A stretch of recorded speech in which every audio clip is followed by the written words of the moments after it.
Judicial de la Suprema Corte de Justicia de la Nación. Fungió como Coordinador General de Magistrados del Circuito y Juez del Distrito del 16º Circuito y Tercera Región Auxiliar durante el 2010. Fue juez del distrito en materia mixta por casi 9 años y ratificado por el Consejo de la Judicatura Federal en 2005. Integró el Comité Académico del Instituto de la Judicatura Federal de la Escuela Judicial 2004-2008, secretario particular y secretario de Estudio y Cuenta de la Suprema Corte de Justicia de la Nación, adscrito a la segunda sala administrativa laboral dentro de la ponencia del ministro Mariano Azuela Buitrón. Obtuvo el grado de maestro en Derecho Fiscal del Colegio Superior de Ciencias Jurídicas de la Ciudad de México con la tesis Alternativas de Perfeccionamiento al Federalismo Fiscal Mexicano. Ha cursado 6 diplomados en distintas materias jurídicas y administrativas, egresado del programa de entrenamiento, aplicación de instrumentos internacionales en los tribunales internos, organizado por el Washington College of Law de American University, la Comisión Interamericana de Derechos Humanos y del Banco Interamericano de Desarrollo. Realizó la licenciatura de Derecho en la Facultad de Derecho de la Universidad Nacional Autónoma de México, donde obtuvo el título con mención honorífica con la tesis Análisis Jurídico de la Autonomía Universitaria. El maestro en Derecho Rojas Caballero cuenta con una experiencia docente de 20 años, ha sido catedrático, entre otras instancias, en la Facultad de Derecho de la Universidad Nacional Autónoma de México, en la Universidad Iberoamericana, en el Centro Universitario México, en la Escuela Libre de Derecho de Puebla y en el Instituto de la Judicatura Federal, Escuela Judicial. Ha sido conferencista y expositor de varios tribunales y universidades del país, en las clases de la cultura jurídica de la Suprema Corte de Justicia de la Nación, así como en otras instancias académicas con diversos temas relativos a derechos humanos, derecho procesal constitucional, jurisprudencia y gestión judicial efectiva. Es autor de los libros El control de convencionalidad ex oficio, Origen en el ámbito regional americano, Obligatoriedad para los jueces mexicanos, Precisión de sus alcances y retos para el Poder Judicial de la Federación, publicado por la Suprema Corte de Justicia de la Nación dentro de la serie Cuadernos de Jurisprudencia número 8-2013. Los derechos humanos en México, análisis y comentarios a la reforma constitucional del 10 de junio de 2011, bases del derecho internacional de los derechos humanos, prologada por el ministro Juan Silva Mesa, presidente de la Suprema Corte de Justicia de la Nación y del Consejo de la Judicatura Federal, al que se presenta con esta conferencia. Las garantías individuales en México, su interpretación por el Poder Judicial de la Federación, publicado por Editorial Porrúa y prologada por el ministro Genaro David Góngora Pimentel, con 4 ediciones, que cuenta con una adenda de actualización de 2011. La jurisprudencia del Poder Judicial de la Federación, manual para su consulta y aplicación, prologado por el ministro Guillermo Ortiz Mayagoitia, publicado por Porrúa con 4 ediciones. Administración y liderazgo para órganos jurisprudenciales, prologado por el ministro Mariano Azuela Buitrón, editado por Porrúa con 2 ediciones. La administración del juzgado del distrito, algunas sugerencias para su mejor funcionamiento, prologado por el ministro Mariano Azuela Buitrón y editado por el Consejo de la Judicatura Federal. Visión panorámica de la historia del derecho mexicano, editado por el Centro Universitario México AC en 1996. Es autor de diversos artículos publicados en revistas jurídicas del país. El magistrado Rojas Caballero ha sido reconocido por su trayectoria en el ámbito jurídico y como juzgador por la Federación de Colegios, Barras y Asociaciones de Abogados del Estado de Veracruz AC y del Gobierno del Estado de Veracruz el 12 de julio del 2004 y el 21 de abril de 2007 por el Colegio Único de Jueces de esta. Bueno, sin más preámbulo, le damos un fuerte aplauso y el uso de la voz al magistrado Ariel Rojas Caballero. Muchas gracias por la presentación. Siempre es un gusto estar en estas casas de la cultura jurídica, con la honrosa representación también del Instituto de Investigaciones Jurisprudenciales y de Promoción y Difusión de la Ética Judicial, cuyo delegado soy yo, ¿verdad?, aquí en el estado de Guanajuato. El día de hoy vamos a compartir con ustedes algunas notas muy importantes, pues de los puntos más destacados de uno de los pilares fundamentales del cambio de paradigma que estamos viviendo todos los abogados en México, y es precisamente la cuestión de los derechos humanos, el control de convencionalidad, el principio pro persona y la interpretación conforme. Todos los contenidos de esta conferencia están contemplados dentro del libro Los Derechos Humanos en México, que con esta conferencia queremos presentar, ¿verdad?, de Editorial Porrúa. Entonces ahí pueden pues ahondar en los contenidos que vamos a desarrollar muy sucintamente en esta conferencia. Y también, como lo escucharon, la Suprema Corte meditó dentro de la serie de cuadernos de jurisprudencia que hace el Instituto de Investigaciones Jurisprudenciales este otro librito que lo pueden conseguir aquí en la librería de la Casa de la Cultura, también sobre el tema de control de convencionalidad. A todos los abogados en México nos educaron con esta concepción positivista dura de que dura lex sed lex. La ley, por más injusta, por más terrible que fuera, si cumplió con los requisitos para ser formalmente válida, esta debía ser acatada. Y solo a través de los mecanismos de control constitucional que al alcance de los gobernados exclusivamente estaba el juicio de amparo contra leyes, era posible lograr una declaración que permitiera la desaplicación de esa ley en el caso concreto en materia de amparo directo, o finalmente que se invalidara esa ley para ese gobernado en particular en el presente y en el futuro a través del amparo indirecto. Sabemos que también a través de acciones de inconstitucionalidad y controversias constitucionales era posible también lograr ese efecto, de que la labor del legislativo se viera controlada por el Poder Judicial y finalmente que se lograra finalmente la invalidez, una declaración de invalidez de esa norma. Pero por regla general, pues el juez ordinario estaba impedido, ¿verdad?, hacer este ejercicio.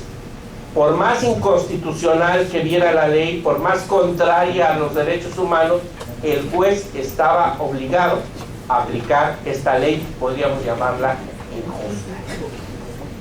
Incluso yo les quiero comentar que pues esta situación la viví yo muy dramáticamente, incluso como secretario de la Suprema Corte de Justicia de la Nación, cuando yo proyectaba asuntos para la sala administrativa y laboral.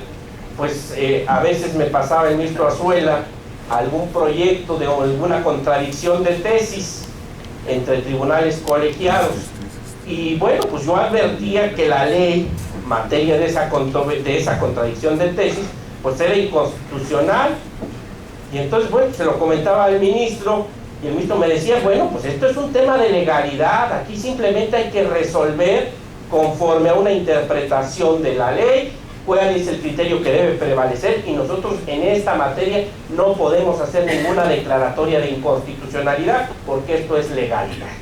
Es decir, había un abismo que separaba la legalidad de la constitucionalidad. Curiosamente fue en materia electoral donde paulatinamente se fue acercando la cuestión cuando se incorpora al Poder Judicial de la Federación el Tribunal Electoral, y fue avanzando este tema hasta 1999, donde ya el Tribunal Electoral tiene esa posibilidad de desaplicar una ley que estime inconstitucional. Esto incluso a raíz del caso Castañeda-Guzmán contra los Estados Unidos mexicanos, que vamos a ver enseguida. Yo afirmo que la entrada en vigor de esta reforma constitucional del 10 de junio de 2011, conjuntamente con las obligaciones que para el Estado mexicano involucran las sentencias condenatorias emitidas por la Corte Interamericana de Derechos Humanos, generan cambios de paradigma jurídico, y esto se convierte en una verdadera revolución copernicana.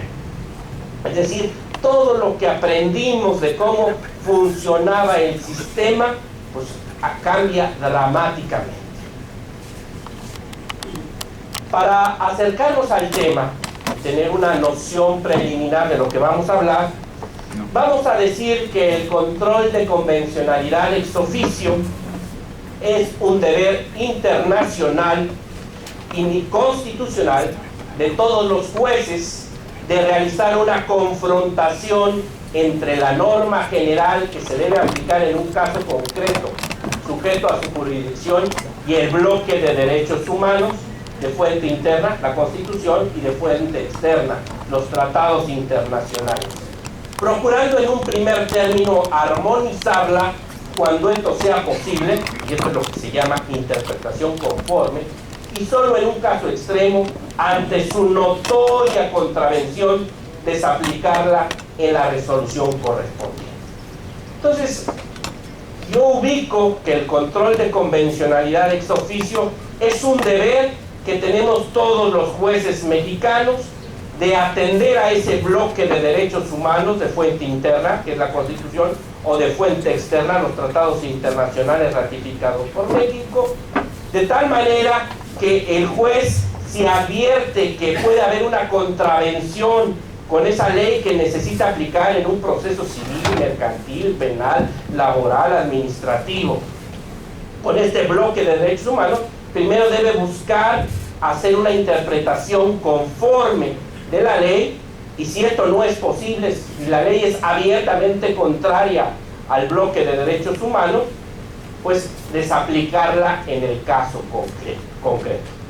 Es bien importante destacar que este es un deber de los jueces mexicanos, ya no es una potestad, sino que es un deber que deben realizar los jueces mexicanos. Como se puede apreciar, este deber corresponde a todos los jueces, lo que dentro de nuestra tradición doctrinal se conoce como control difuso. Cuando nosotros hablamos de que esta función de hacer esta confrontación entre la ley que se va a aplicar a un caso concreto y el bloque de derechos humanos, y que esta es una obligación de todos los jueces, esto se conoce como control difuso. De tal manera que cuando hablamos de control de convencionalidad, necesariamente estamos hablando de un control difuso, es decir, que lo hace cualquier juez. Esta obligación, como ya lo percibieron ustedes, tiene una doble fuente, internacional y constitucional.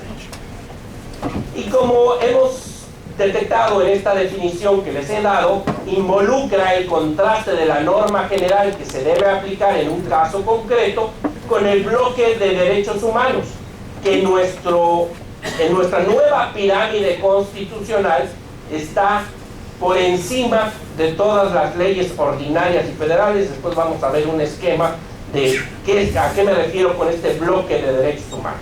El bloque de derechos humanos, integrados por las normas constitucionales de derechos humanos y por las normas de los tratados internacionales que tengan algún contenido de derechos humanos, está en el penthouse del edificio jurídico.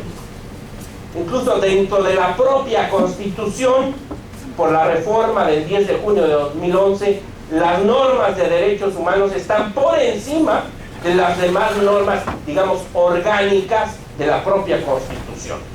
Y algo que para muchos les causa todavía mucho problema, incluso hubo la iniciativa de un diputado guanajuatense al Congreso de la Unión de modificar el artículo 1 de la Constitución, porque esto como que les causa mucho problema. Las normas de tratados internacionales en materia de derechos humanos están por encima de las normas de otro contenido de la Constitución mexicana. Oiga, entonces eso de la soberanía nacional, eso ya es cuesta digamos, del pasado, de la novena época para atrás. Y aquí es importante que el juez debe hacer varios ejercicios que vamos a ver en los pasos a seguir. Vamos a ver, después de esta definición, cuál es el parámetro de control y los pasos a seguir en esto que llamamos el control de convencionalidad ex officio. Lo importante aquí es decir que se debe partir de la presunción de constitucionalidad, convencionalidad de la ley. La ley tiene la presunción de ser constitucional o convencional, y solo en casos aberrantes que vayan en contra del estándar de derechos humanos internacional o nacional es que el juez puede hacer este ejercicio. No necesaria y forzosamente se tiene que hacer en todos los casos. Si la norma abiertamente es contraria a los derechos humanos, sí, el juez lo debe hacer, pero no en todos los casos, porque partimos de la presunción de constitucionalidad, convencionalidad de la ley. Y aquí debemos atender a otros de los dos temas de esta conferencia, que es la interpretación conforme y el principio pro persona. Vamos a ver cómo dentro del control de convencionalidad están incorporados estos otros dos conceptos: la interpretación conforme y el principio pro persona. Muy brevemente, ¿cuál era la situación del control difuso de constitucionalidad antes de esta reforma constitucional del 10 de junio del 2011, antes de que la Suprema Corte resolviera el expediente de Bayos 912/2010, antes de que la Corte Interamericana condenara a México en 4 ocasiones a realizar control difuso de convencionalidad. ¿Cuál era la situación? Curiosamente, la situación estaba definida en el artículo 133 de la Constitución, que no se ha movido. En la reforma del 10 de junio no se movió el artículo 133, que en su primera parte establece, digamos, la jerarquía normativa de las leyes en México, que dice: esta Constitución, las leyes del Congreso de la Unión que emanen de ella y todos los tratados que estén de acuerdo con la misma, celebrados, que se celebren por el Presidente de la República con aprobación del Senado, serán la ley suprema de toda la Unión.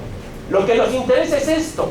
Desde 1917, esta parte no se movió de la Constitución, que dice: los jueces de cada estado se arreglarán a dicha Constitución, leyes y tratados, a pesar de las disposiciones en contrario que pueda haber en las constituciones o leyes de los estados. Desde 1917 teníamos el control difuso de la constitucionalidad. ¿Cuál era el problema? Incluso aquí les pongo los antecedentes. Esto no fue un invento del constituyente de 1917. Viene de un artículo 126 de la Constitución de la República Mexicana de 1857, inspirado por el artículo 6º, inciso 2 de la Constitución norteamericana. Este artículo se reformó nada más en la primera parte, en el cardenismo, porque antes los tratados los aprobaban las dos cámaras. En el cardenismo, en 1934, se reforma para que nada más sean aprobados por el Senado. Se hace una rectificación, digamos, sintáctica del artículo, pero el control difuso se quedó igual. Esa segunda parte del 133 quedó igual. El problema es que la Suprema Corte, primero con criterios diletantes, y el detalle lo pueden ver en el libro, pero con criterios diletantes estableció finalmente en esta tesis de 99 que la Constitución no autorizaba realizar el control difuso. Entonces, antes de la reforma del 10 de junio de 2011, el criterio de la Suprema Corte era que no había control difuso, que solo el poder invalidar una ley se podía hacer a través de los mecanismos de control constitucional: juicio de amparo, acción de inconstitucionalidad, controversia constitucional. Y bueno, esto después avanzó en 1999 para el Tribunal Electoral, como vamos a ver. Entonces, esta es la tesis, ¿verdad?, que nos dice: control judicial de la Constitución es atribución exclusiva del Poder Judicial de la Federación. Entonces, si los jueces veían que la ley era abiertamente violatoria de derechos humanos, tenían que aplicar la ley y esperar que se promovieran los amparos, en el amparo directo contra leyes, ¿verdad? Después de la sentencia de última instancia, promover su amparo directo y, dentro de los conceptos de violación, hacer un planteamiento de inconstitucionalidad de la ley. Esa era la única manera de lograr la invalidez de una norma, a través de los mecanismos concentrados de control constitucional: juicio de amparo, controversia constitucional, acción de inconstitucionalidad. A disposición de los gobernados, exclusivamente el juicio de amparo. Había otras tesis que giraban sobre lo mismo. Contencioso administrativo del Tribunal Federal de Justicia Fiscal y Administrativo carece de competencia para pronunciarse sobre los vicios de constitucionalidad que la demanda respectiva se atribuyen a una regla general administrativa. Si el Tribunal Fiscal advertía que la norma que tenía que aplicar era inconstitucional, él simplemente decía: este concepto de impugnación es inatendible porque no tengo facultades para desaplicarla.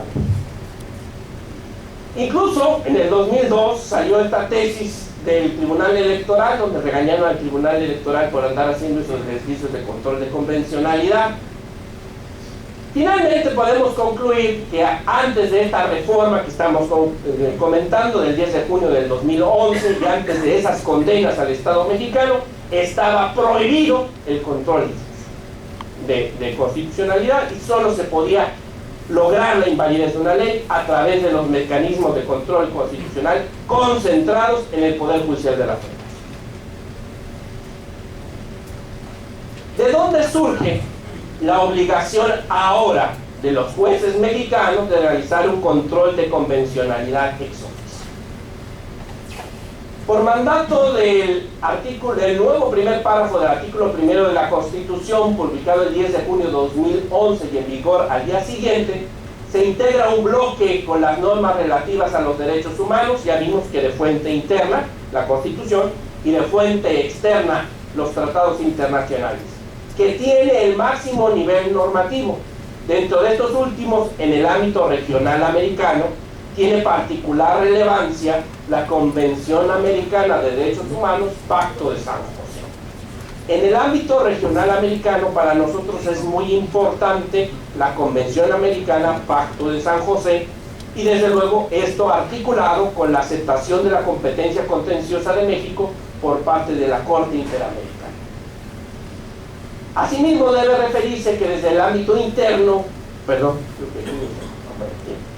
debe referirse que desde el ámbito interno puede hablarse de un control de convencionalidad, es decir, de Convención Americana y otros tratados internacionales en materia de derechos humanos, y de constitucionalidad como equivalentes.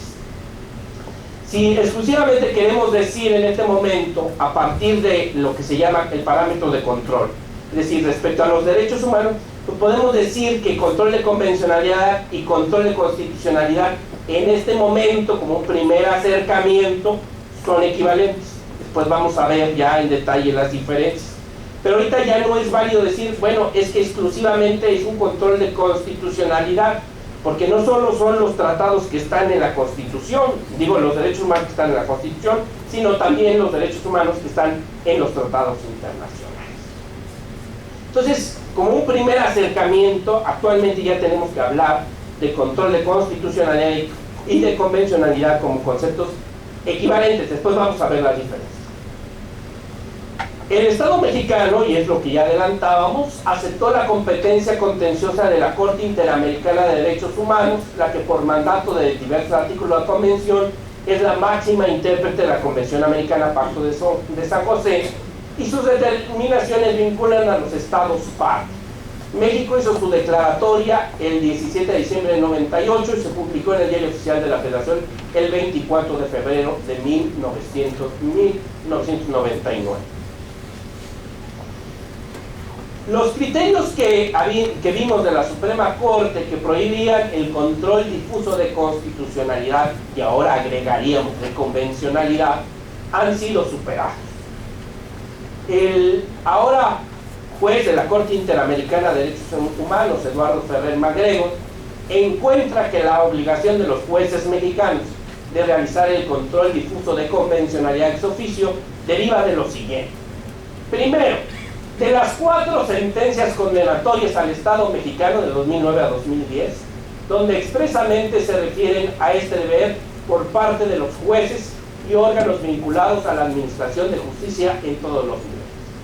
El caso más relevante, el que incluso generó el expediente Varios 912/2010, es el caso Rosendo Radilla Pacheco contra los Estados Unidos mexicanos.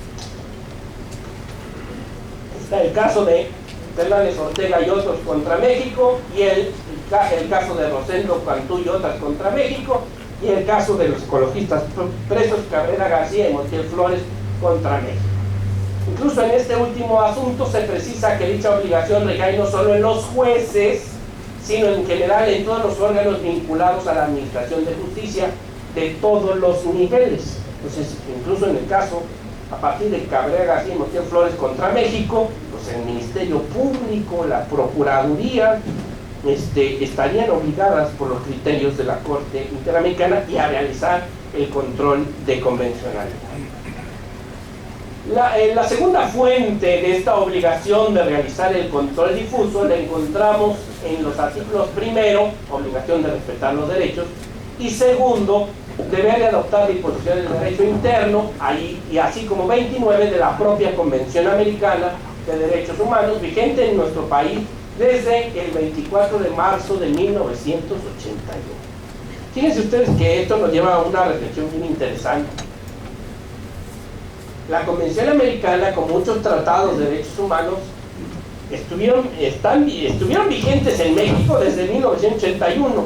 Desde la época del gobierno de Miguel de la Madrid se ratificaron muchos tratados internacionales. Entonces, dicen que este momento que estamos viviendo de derechos humanos y de internalización del derecho de los derechos humanos, de fuente externa, digamos, viene por oleadas. La primera oleada fue esta de 81, luego la oleada de 98-99 con la aceptación contenciosa de la Corte Interamericana, y finalmente el 2011. donde llegamos al punto culminante, donde las normas de derechos humanos, con independencia de la fuente, están en el penthouse del edificio público. Luego, también en los artículos 26 y 27, la propia Convención Interamericana, Pacta Sunt Servanda y no invocación de derecho interno para el cumplimiento de los tratados de la propia Convención de Viena sobre el derecho de los tratados de 1969, que también está vigente en nuestro país desde el 27 de enero de 1980. A propósito de esto, cuando en la escuela estudiábamos Derecho Internacional Público, pues veíamos como que esto era cosa de derecho interplanetario o derecho de Marte, ¿verdad? Decíamos, solo los que fueran a estudiar o a hacer carrera diplomática era relevante para ellos el derecho internacional público. Pues no, ahora el derecho internacional público tiene la misma relevancia, por pronto, en la parte de derecho internacional de los derechos humanos, que el derecho constitucional. Y en parte por esta cuestión que vemos que está en el penthouse del edificio jurídico. Y la Convención de Viena de Derecho de los Tratados pues es importante porque es el referente obligado cuando se habla de derecho internacional público, ¿verdad? Con base en estos tres puntos podemos decir que el control de convencionalidad ex oficio por parte de los jueces tienen un origen internacional, que en caso de contravención podrían generar una responsabilidad internacional del Estado mexicano. Y bueno, todo el concepto de responsabilidad internacional que se genera en el derecho internacional público. Luego también vimos que la obligación de realizar el control de convencionalidad ex oficio deriva también de la Constitución. O sea, tiene una fuente externa, ya vimos que son estos tres puntos, y también una fuente interna. Bueno, la fuente interna, ¿cuál es? Pues la reforma constitucional en materia de derechos humanos, vigente desde el 11 de enero de 11 de junio de 2011, publicada en el Día Oficial el 10 de junio, particularmente los nuevos contenidos normativos previstos en el artículo primero constitucional. Incluso cuando la Suprema Corte analiza el tema relativo a por qué es importante y por qué deben abandonarse los criterios que prohibían el control difuso, es que dice, fundamenta la superación de los criterios que prohibían el control difuso, pues precisamente en la reforma al artículo primero de la Constitución, en la parte que dice que es obligación de todas las autoridades respetar, promover, proteger y garantizar los derechos humanos consagrados en la Constitución. Entonces, esta es la fuente que obliga a todos los jueces a respetar, promover, proteger y garantizar los derechos humanos consagrados en la Constitución. Después, la segunda fuente interna es la aceptación expresa que ya la Suprema Corte hace en este expediente de varios 912/2010, que fue una consulta a trámite con motivo de la sentencia del caso Radilla Pacheco contra el Estado mexicano. Hay un video que paso yo en los cursos de derechos humanos, donde la Corte estima necesario que se analizare cómo es que el Poder Judicial debe atender las condenas concretas en el caso Rosendo Radilla Pacheco contra el Estado mexicano. Y bueno, la Corte se hace cargo de que a raíz de esto pues quedan superadas las tesis que prohibían el control difuso. Sin embargo, hay que destacar una cuestión que los enemigos del cambio han visto con mucha agudeza. Dicen, es que las tesis que emanaron del expediente de varios 912 del 2010 no son tesis de jurisprudencia, en consecuencia no son obligatorias. Sí, pues van a ver aquí, pero finalmente ya la primera sala resolvió esta contradicción de tesis 259/2011 entre las sustentadas por el primer y segundo tribunales colegiados ambos del 30º circuito, que genera la tesis control de constitucionalidad y de convencionalidad de forma constitucional del 10 de junio de 2011. Y esta sí es tesis de jurisprudencia. Entonces digamos que esta es la sexta fuente que obliga a los jueces mexicanos, y esta sí es jurisprudencia, ¿verdad? Ya no hay para dónde hacerse, ¿verdad?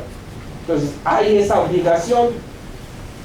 Sobre todo los señores jueces, yo he platicado con varios jueces del Fuero Común, incluso he dado un seminario ya en 2 ocasiones en el Tribunal de lo Contencioso Administrativo del Estado, y ellos están en la mejor disposición de hacerlo. Lo que tenían temor es de la responsabilidad administrativa.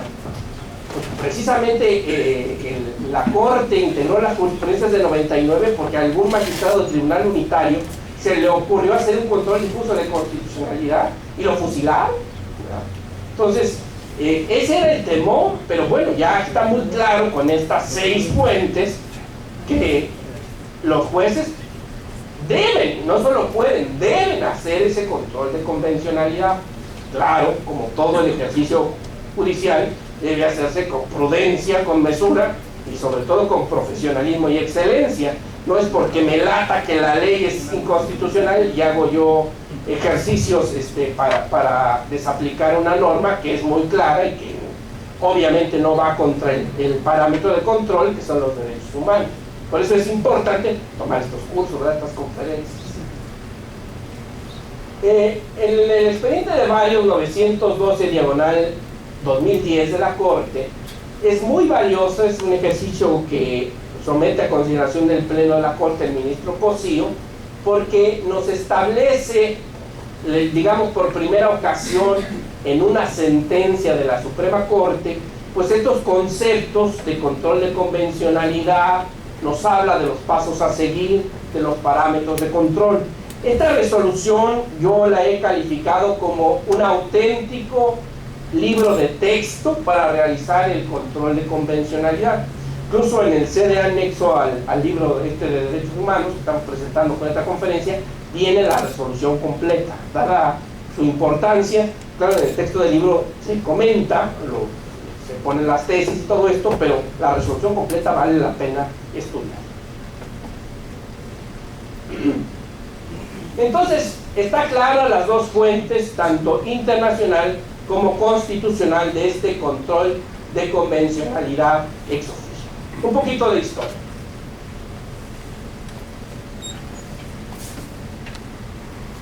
¿De dónde surge en el ámbito regional americano, en la jurisprudencia de la Corte Interamericana de Derechos Humanos, la obligación por parte de los jueces nacionales de realizar el control de convencionalidad? La primera sentencia en la que se ocupa este concepto es el caso Almonacid Arellano contra Chile. Y la Corte Interamericana declaró la inconvencionalidad de las leyes de amnistía que perdonaban los delitos de lesa humanidad, el genocidio cometido en las dictaduras, y concretamente en Chile, la dictadura de Augusto Pinochet. La Corte Interamericana declaró que son incompatibles con la Convención las leyes de amnistía. Pero además dio el siguiente paso. Dijo, además, los jueces chilenos deben desaplicar estas leyes de amnistía y procesar penalmente a las personas acusadas de los delitos de lesa humanidad. A partir de ahí se ha ido reiterando en varios casos, se ha perfeccionado la institución.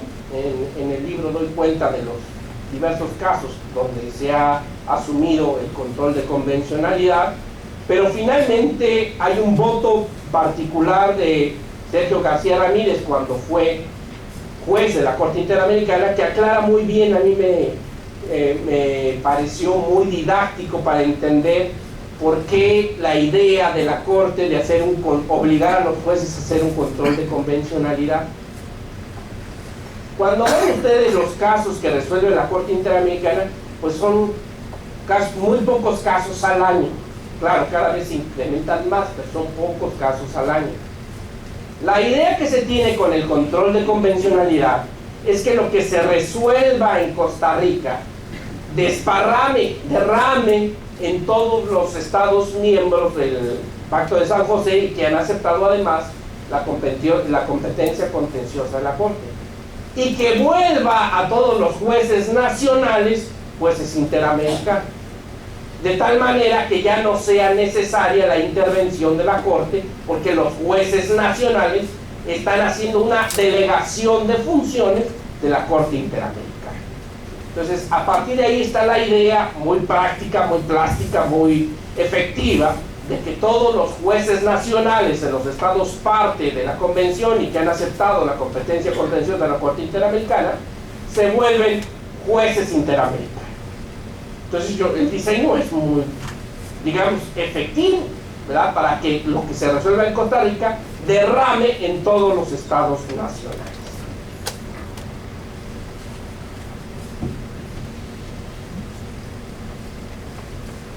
Por eso es que es bien importante esta lámina. Todas las láminas son autoría mía, no me las he fusilado, porque luego dicen, ay, se las... No, cuesta trabajo explicar esto didácticamente. Ese es el mérito que tiene que explicarlo bien.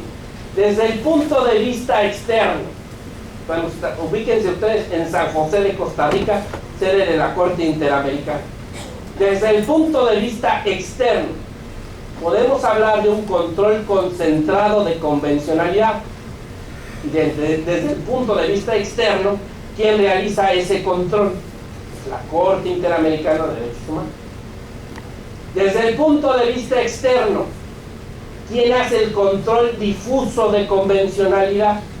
Pues todos los jueces nacionales de los estados que han aceptado la competencia contenciosa de la Corte.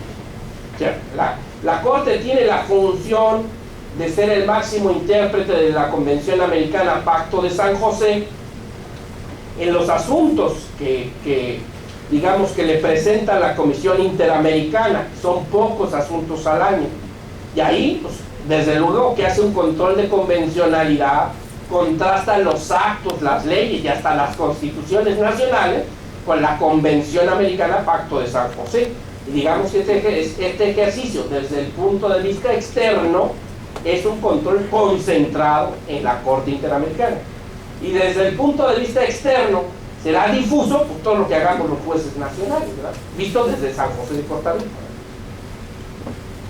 En este último aspecto resulta de particular relevancia destacar lo resuelto por la Corte Interamericana de Derechos Humanos en la sentencia de 23 de noviembre de 2009, excepciones preliminares, fondos, reparaciones y costas, dictada en el caso Radilla Pacheco contra Estados Unidos Mexicano. Este punto de la resolución es muy importante. Cuando en el derecho, y es algo de lo que estoy pensando de perfeccionar, cuando en el derecho nos ocupamos de una institución, pues debemos tener la fuente original de esa institución y no su tropicalización, porque luego generamos confusiones. Entonces, yo sí creo que es importante este punto, este párrafo de la resolución del caso Radilla Pacheco contra los Estados Unidos Mexicanos, que digamos que en nuestro ámbito, en el ámbito mexicano, es la primera sentencia condenatoria donde obligan a hacer el control difuso de convencionalidad. A ver si alguien me ayuda con un micrófono para que me ayuden a leer y así escuchen otra voz. ¿Tú me ayudas? ¿Qué te pasa?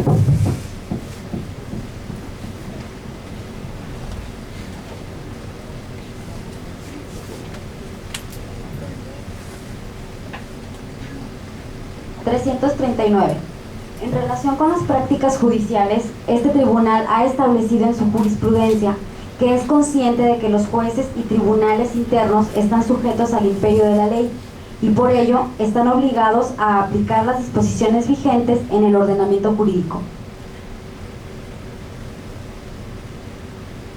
Pero cuando un Estado ha ratificado un tratado internacional como la Convención Americana, sus jueces, como parte del aparato del Estado, también están sometidos a ella, lo que les obliga a velar porque los efectos de las disposiciones de la Convención no se vean mermados por la aplicación de leyes contrarias a su objeto y fin, que desde un inicio carecen de efectos jurídicos. En otras palabras, el Poder Judicial debe ejercer un control de convencionalidad ex oficio entre las normas internas y la Convención Americana, evidentemente en el marco de sus respectivas competencias y de las regulaciones procesales correspondientes. Aquí es importante la parte que estoy destacando. Los jueces les obliga a velar porque los efectos de las disposiciones de la Convención, del Pacto de San José, de la Convención Americana, no se vean mermados por la aplicación de leyes contrarias a su objeto y fin, que desde su inicio carecen de efectos jurídicos, por ser contrarias, digamos, a un jus cogens internacional, que es los derechos humanos de fuente externa. Dice, en otras palabras, el Poder Judicial debe ejercer un control de convencionalidad ex oficio entre las normas internas y la Convención Americana. Y destaco esto porque vamos a dedicar la última parte a ver qué es control de convencionalidad y qué no es control de convencionalidad, pero desde aquí les dejo esto. En el marco de sus respectivas competencias y de las regulaciones procesales correspondientes. Control de convencionalidad no implica tirar los códigos de procedimientos a la basura, los términos y las formas procesales. Eso es, lógicamente, pues el derecho así se inventó, no con esto todo el edificio jurídico se derrumba. No. Aquí hay un cambio de la sustancia, pero las formas prevalecen, porque detrás de las formas de justicia, decía mi querido maestro don Guillermo Florín Margarán, decía, detrás de las formas de la ley y de la justicia se encuentra precisamente la justicia. Entonces, las formas procesales pues, logran ese equilibrio entre las partes y desde luego garantizan la seguridad jurídica. Por eso es que es tan puntual la Corte Interamericana y decir en el marco de sus respectivas competencias y de las formas procesales correspondientes. Adelante. En esta tarea, el Poder Judicial debe tener en cuenta no solamente el tratado, sino también la interpretación que del mismo ha hecho la Corte Interamericana, intérprete última de la Convención Americana. De esta parte de la resolución se desprende que el deber de los jueces mexicanos de ejercer un control de convencionalidad, incluso de oficio, consistente en contrastar la ley que aplican con el corpus iuris de derechos humanos en el marco de sus competencias y de acuerdo con las regulaciones procesales correspondientes, claramente se advierte que este control que el Juzgador Nacional debe ejercer se circunscribe al caso concreto sujeto a su jurisdicción, dentro del ámbito de sus potestades legales, de las formas procesales correspondientes y dentro de la litis que resuelve. Si me ayudas, te agradezco. En esencia, consiste en verificar la compatibilidad de la norma nacional que se aplica en el caso concreto con las normas de máxima jerarquía incluidas en el bloque de derechos humanos de fuente interna y externa. Primero partiendo de la presunción de su constitucionalidad, después buscando su armonización a través de una interpretación conforme a estas últimas, y en el último extremo, y siempre que lo anterior no sea posible, desaplicándolas sin realizar una declaratoria de inconvencionalidad en los resolutivos. Eso lo vamos a ver con detalle a continuación. Esto es la idea general de lo que es el control de convencionalidad y de dónde surge en la sentencia del caso Rosendo Radilla Pacheco contra los Estados Unidos mexicanos. Vamos a descansar un ratito, 15 minutos, para seguir después con parámetros de control y pasos a seguir en el control de convencionalidad. Previamente quiero presentarles pues, precisamente el libro que incorpora el tema de control de convencionalidad. Además de que analizo esta reforma del 10 de junio del 2011 y doy las bases para este nuevo territorio que se nos abre, que es el derecho internacional de los derechos humanos, yo siempre les he manifestado a mis alumnos que esto es como un territorio inmenso que se nos abre y que necesitamos un mapa para ir conociendo este territorio. Bueno, ahí les estoy dando el mapa de esto.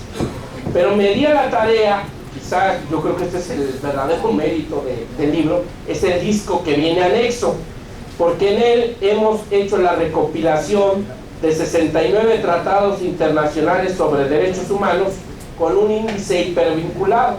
Cualquiera de los chavos aquí presentes dirá, ay, pues todo está en internet, maestro. Sí, todo está en internet, nada más que lo importante de internet ahora es tener el ABC de cómo buscar, de cómo privilegiar las fuentes, de no estar perdiendo el tiempo, ¿no? Nosotros hipervinculamos los tratados por temas, y eso ya ayuda mucho, ver a los de discriminación, los de la mujer, los de los niños, los de la esclavitud, los tratados generales de derechos humanos, etc. Ya eso es un avance para poder manejar la información. Además de estas 4 sentencias donde se condena al Estado mexicano a realizar el control difuso de convencionalidad, hay otras 3 también dictadas por la Corte Interamericana contra el Estado mexicano, y las 7 están incorporadas aquí como la totalidad de las opiniones consultivas de la Corte. La Corte Interamericana, además de tener esa competencia contenciosa, es decir, donde los estados partes se enfrentan a las víctimas representadas por la Comisión Interamericana, también la Corte tiene una opinión consultiva. Esa opinión consultiva es muy valiosa. Fíjense ustedes, por ejemplo, en el caso Avena, México le solicita una opinión consultiva a la Corte Interamericana, preguntándole si el derecho de asistencia consular se encuentra dentro de los derechos humanos al debido proceso. Eso le pregunta el Estado mexicano a la Corte Interamericana. La Corte Interamericana resuelve que sí, que el derecho de asistencia consular es fundamental para el debido proceso. Con ese asunto, con esa resolución, México se va a la Corte Internacional de Justicia y demanda a los Estados Unidos de América por la fila de mexicanos condenados a pena de muerte por y dentro de las violaciones al debido proceso estaba la no asistencia consular. ¿Por qué México no se fue directamente contra los Estados Unidos o las víctimas a través de la Comisión Interamericana plantear el caso contra los Estados Unidos? Porque los Estados Unidos no reconocen la competencia contenciosa de la Corte Interamericana. Pero como la Corte Internacional de Justicia tiene su fundamento en la Carta de Naciones Unidas, pues no le quedó otra cosa más que someterse a la competencia de la Corte Interamericana, perdón, de la Corte Internacional de Justicia. El problema es pues, que los tejanos piensan que la ley de Texas es la única que vale en el planeta, ¿verdad? Y los ejecutan. Pero bueno, esto puede ser muy interesante incluso para la responsabilidad civil, para los familiares de estas personas, pues ahora sí que podemos decir en las que se violó el debido proceso. Luego tenemos el reglamento y el estatuto de la Corte y de la Comisión, que son muy importantes. La totalidad de las observaciones generales emitidas por los distintos comités de Naciones Unidas. Ahorita vamos a ver un cuadrito para que ubiquen ustedes la importancia de estas observaciones generales. La resolución que ya les decía, la 912/2010 de la Suprema Corte, ya las tesis relevantes sobre estos temas, y un esquema que me quedó muy bien, porque por temas estoy poniendo los derechos humanos, su fuente en la Convención Americana, en el Pacto Internacional de Derechos Civiles y Políticos, en el Pacto Internacional de Derechos Económicos, Sociales o Culturales, o en la Convención relativa por temas, con su referencia al artículo de la Constitución Mexicana correspondiente y las tesis de la Suprema Corte Mexicana aplicables al respecto. Entonces, como que ya nos permite ver algunas equivalencias dentro de los conceptos que hemos venido manejando de garantías individuales, ahora como derechos humanos. Además de otros enlaces a internet para poder estar actualizando la información. Esto, como es derecho internacional de los derechos humanos, pues avanza, pues conforme avanzan los órganos de los tratados, ¿verdad? Las observaciones se van creando. Y comentarles también del libro de las garantías individuales en México. Curiosamente, yo pensé que pues, con esta reforma de derechos humanos pues la situación iba a cambiar, pero al contrario, se ve fortalecida, porque pues normalmente este era el libro de cabecera en el Poder Judicial de la Federación, donde hacíamos ese control concentrado, ¿verdad? de constitucionalidad, pero ahora pues esto va a tener que ser libro de cabecera en todos los jueces y en las juntas de conciliación y en todos los otros. El mérito que tiene esta obra es que yo me he puesto a referenciar los artículos, los derechos humanos, digamos, de fuente interna, con la jurisprudencia adecuada, vigente, obligatoria, precisa para cada uno de los derechos humanos. No me puse a voluntad en la base de otros derechos, sino en la base precisa. Les comento una anécdota sobre este libro, porque como que ilustra mucho su utilidad. Un compañero magistrado me dice, oye, cuando salió la primera edición del libro, oye, está de bien tu libro, mira, para la chamba, la tesis perfecta de fundamentación y motivación, la tesis perfecta de garantía de audiencia, oye, hasta en materia tributaria están las tesis.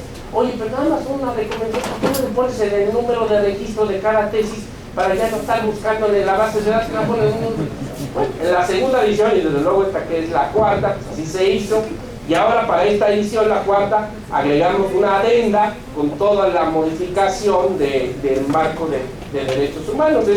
Yo considero que es mi libro mayor, desde luego he tenido muchas satisfacciones con él y pues sí quisiera yo compartirlos con ustedes. Y también, que tiene la finalidad de ser libro de texto de la Escuela Judicial, la jurisprudencia del Poder Judicial, manual para su consulta y aplicación, que tiene dos partes. Una parte muy importante, porque no se puede consultar la base de datos del IUS sin saber cuestiones elementales de épocas e instancias, cómo se integra la jurisprudencia, etc. Y desde luego ya la parte práctica de cómo funciona la base de datos del IUS. El prólogo lo hace el ministro en retiro, ya con Guillermo Ortiz Mayagoitia, con un interesante estudio histórico de cómo surge nuestro sistema de jurisprudencia mexicana, y desde luego pues esta es una herramienta fundamental para poder aplicar esto. Ustedes están viendo en esta conferencia cómo las referencias, los argumentos de autoridad, digamos, están en las tesis del Poder Judicial de la República. La jurisprudencia es ahora, pues yo creo que una fuente muy importante, y que después de la letra de la ley o de la Constitución o de los tratados, pues viene a ser muy importante. Entonces descansamos 15 minutitos. Si alguien quiere que le firme el libro, con mucho gusto aprovechamos la sesión.